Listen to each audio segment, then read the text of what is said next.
अस्सलाम वालेकुम दोस्तों, जरा तसव्वुर करें कि आज के इस टेक्नोलॉजी के भरपूर दौर में कोई इस्लाम दुश्मन कौम खाना काबा को जलाने की कोशिश करे तो इसका क्या नतीजा निकलेगा।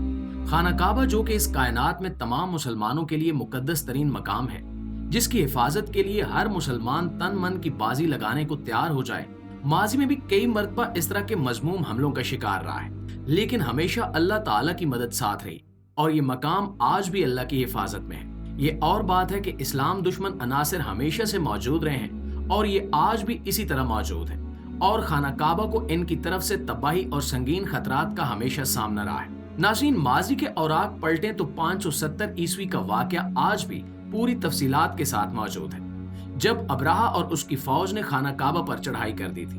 अबराहा की फौज की एक मशहूर खासियत ये थी कि वो अपनी जंगों में हाथियों का इस्तेमाल करते थे, जो इस कुरे अर्ज के अजीम और ताकतवर तरीन जानवरों में से एक है। रिवायात में आता है कि अबरा के खाना काबा पर उस हमले की वजह यमन के शहर सेना में वाक़ ग्रैंड कैथेड्रल था, जिसे उसने तामीर करवाया था और वो हज्जाज को मक्का से अपने कैथेड्रल की तरफ मोड़ना चाहता था। जब अबराहा की फौज काबा को ढाने के इरादे से मक्का के करीब पहुंची तो एक मौजज़ाना वाक़या पेश आया जिसने काबा को बचा लिया। अबाबील के नाम से मशहूर परिंदों के झुंड ने फौज पर छोटे पत्थरों से हमला कर दिया।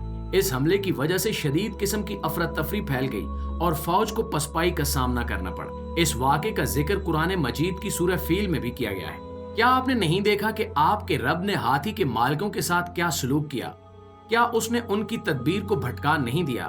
उनके खिलाफ परिंदे झुंड की सूरत इकट्ठे होकर उन पर पकी हुई मिट्टी के पत्थरों से मारते हैं और उन्हें खाए हुए भूसे की तरह कर देते हैं। अल्लाह ताला ने उन काफरों को पलक झपकते ही तबाह कर दिया, काबा की हुर्मत की हिफाजत की और अपनी कुदरत और रहमत का भरपूर मुजाहरा किया। इसी तरह अगर कोई ये कहे कि आज से कई साल पहले खाना काबा पर एक वक्त ऐसा भी आया था जब यहाँ से हजरे अस्वद चोरी करके 21 साल तक के लिए काबा से दूर कर दिया गया था, ये एक ऐसी हकीकत है जिस पर यकीन करना बहुत मुश्किल है, लेकिन आपको सुनकर हैरत होगी कि माजी में ऐसा हो चुका है। तारीख की किताबों में ये वाक़या भी पूरी तफसीलात के साथ दर्ज है, जिसके मुताबिक हजरे अस्वद को चोरी करने वाले शख्स का नाम अबू ताहिर अल करमाती था और ये हादसा 906 ईस्वी में पेश आया था। अबू ताहिर बिन हसन अल करमाती, जो कि करमतियों का सरदार था, 700 घुड़सवारों की एक फौज की क़यादत में मक्का मुकरमा में दाखिल हुआ। उसने कई हाजियों को कत्ल कर दिया और आखिर में हजरे अस्वद को उठाकर काबा की चोटी पर ले गया। वहां अबू ताहिर ने चीख चीख कर कहा कि मैं खुदा में हूं और खुदा मुझ में है। तुम्हारा खुदा कहाँ है? मैं तुम्हारा अजीम खुदा हूं। कहाँ है वो अल्लाह के परिंदे जो कुरान के मुताबिक काबा की हिफाजत करते हैं? इन सारे कुफरिया कलमात और दावों के बाद उसने अपनी फौज की मदद से हजरे अस्वद को अपने कब्जे में ले लिया और खाना काबा के तकद्दुस को पामाल करते हुए दीनी तालीमात को रौंदते हुए वहां से फरार हो गया। बाद में मुख्तलिफ जंगों के बाद वो और उसकी फौज बिल आखिर शिकस्त खा गए और हजरे अस्वद को वापस लाया गया। नाज़रीन गिरामी, इसी तरह तारीख में एक और फितने का जिक्र भी है, जिसके मुताबिक उमवी जनरल अल हज्जाज बिन यूसुफ ने 683 ईस्वी में मक्का मुकरमा पर हमला किया।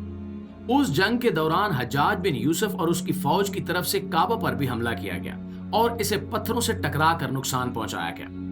उस जंग के बाद जब हज्जाज बिन यूसुफ और उसकी फौज को शिकस्त दी गई तो खाना काबा की दोबारा से तामीर कर दी गई। प्यारे साथियों, ये और इस तरह के वाकयात हजारों साल पहले के हैं, लेकिन आपको बताते चलें कि जदीद दौर में भी खाना काबा पर ना सिर्फ हमलों की कोशिशें की गई हैं, बल्कि इसकी हुर्मत को मिट्टी में मिलाने की कोशिश भी की गई है।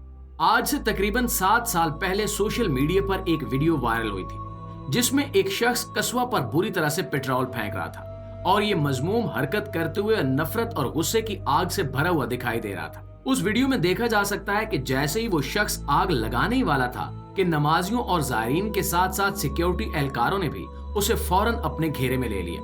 उसके बाद वो सिक्योरिटी एहलकार उसे बाहर ले गए। ग्रैंड मस्जिद सिक्योरिटी फोर्स के मीडिया तर्जुमान के मुताबिक वो शख्स, जिसकी उम्र 40 के करीब दिखाई दे रही थी, जहनी मरीज था और उसने दिमागी बीमारी में मुब्तला होने की वजह से कस्बा को जलाने की कोशिश की थी। वो दरअसल डिप्रेशन और किसी किस्म की मायूसी और तनाव का शिकार था।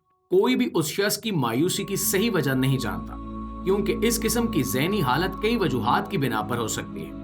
बहरहाल ये हकीकत अपनी जगह मौजूद है कि काबा को जलाने की कोशिश करने वाला वो शख्स सियासी एहतजाज, मजहबी इंतहा पसंदी या किसी भी किस्म की ज़हनी बीमारी का शिकार हो सकता है, جس کی وجہ سے اس نے اتنی بڑی حرکت کرنے کی کوشش کی۔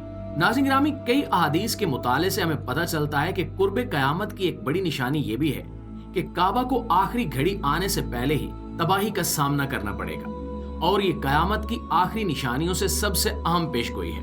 یہ حقیقت سن کر ہی ایک مسلمان کا دل کانپ جاتا ہے، کیونکہ مکہ اور مدینہ اس کرۂ ارض پر دو ایسے شہر ہیں جو ہر مسلمان کے دل کے قریب ہیں، جنہیں کوئی مسلمان نعوذ باللہ تباہ ہوتا ہوا نہیں دیکھ سکتا، بلکہ یہ دو مقامات ایسے ہیں جہاں ہر مومن مشکل گھڑی میں پناہ ڈھونڈے گا۔ جس طرح کے کٹھن حالات سے مسلمان قومیں اس وقت گزر رہی ہیں، ہر مومن کا دل یہ چاہے گا کہ وہ بھی کسی طرح خانہ کعبہ اور روضہ رسول کے قریب ہو سکے تاکہ اس کا ایمان سلامت رہے۔ ایسے میں اگر کوئی شخص یا کوئی قوم ان مقامات کے خلاف سازشیں کریں گے تو اس سے بڑھ کر قیامت کسی مسلمان کے لیے اور کیا ہوگی۔ پیارے دوستو، حدیث میں آیا ہے کہ حبشہ سے کعبہ کو تباہ کر کے اس کا خزانہ اور قصبہ چرا لیا جائے گا، اور اس قسم کے واقعات دیکھنے کے بعد ایسا لگتا ہے کہ وہ وقت اب زیادہ دور نہیں ہے۔ خانہ کعبہ کو مستقبل میں بھی ایسے حالات کا شکار ہونا پڑے گا۔ حدیث میں مزید کہا گیا کہ اس شخص کا سر گنجا ہوگا اور اس کی کلائیاں مسخ شدہ ہوں گی۔ وہ کعبہ کو اپنی کدال سے مارے گا، اور جو شخص ایسا کرے گا اس کا نام ذوالسویا یا قطین ہوگا۔ وہ ایتھوپیا سے ہوگا اور کعبہ کا غلاف اور خزانہ چرانے کے لیے کعبہ کو تباہ کر دے گا۔ اور مزید یہ کہ یہ واقعہ اس وقت پیش آئے گا جب دنیا میں کوئی مومن مسلمان باقی نہیں رہے گا۔ دوستو، قرآن مجید کی سورہ الانبیاء کی آیات 21 تا 96 کی تصویر میں، جس میں یاجوج ماجوج کے واقعے کا ذکر ہے، یہ بھی بیان کیا گیا ہے کہ وہ سب سے پہلے حضرت عیسیٰ علیہ السلام کے وقت ظاہر ہوں گے۔ حضرت عیسیٰ 700 سے 800 مسلمان سپاہیوں کی ایک فوج کی قیادت کریں گے جو لڑائی کے لیے کوچ کریں گے۔ اللہ یمن کی سمت سے ہوا کا ایک جھونکا بھیجے گا جو ہر مومن مسلمان کی روح کو اپنی لپیٹ میں لے لے گا۔ اس وقت صرف بدترین کردار والے لوگ زندہ ہوں گے، وہ لوگ جانوروں کی طرح کام کرنے لگیں گے۔ حدیث میں یہ بھی آیا ہے کہ اس وقت قیامت بہت قریب ہوگی۔ اللہ تعالیٰ سے دعا ہے کہ وہ ہمیں اس بھیانک گھڑی سے بچائے، ہمیں دنیا میں بھی بھلائی عطا فرمائے اور آخرت میں بھی، اور خانہ کعبہ کو ہر قسم کے نقصان سے بچائے، اور تمام مومنین کو تقوی اور استقامت کے راستے پر چلنے کی توفیق عطا فرمائے۔ آمین ثم آمین۔